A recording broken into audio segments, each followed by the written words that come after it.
ശ്രീലകം വാഴുന്ന ദേവി, പ്രാണമന്ത്രമുണർത്തുന്ന ദേവി, തപസ്സിരിക്കും സ്നേഹമനസ്സുകൾക്കാശ്വാസമേകി.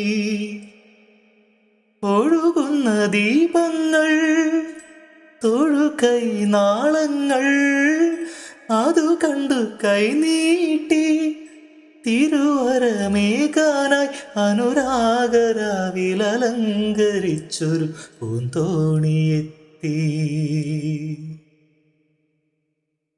കഥയിലെ രാജകുമാരിയും ഗോപകുമാരനുമൊന്നാവാൻ പുഴയിലെ പൊന്നോളങ്ങളിൽ അവരൊഴുക്കി ദീപങ്ങൾ. കരളിലെ മോഹം തളിരണിയാനായി അവരിരുപേരും തപം ചെയ്തു ഈ അമ്പലക്കൽപ്പടവിൽ.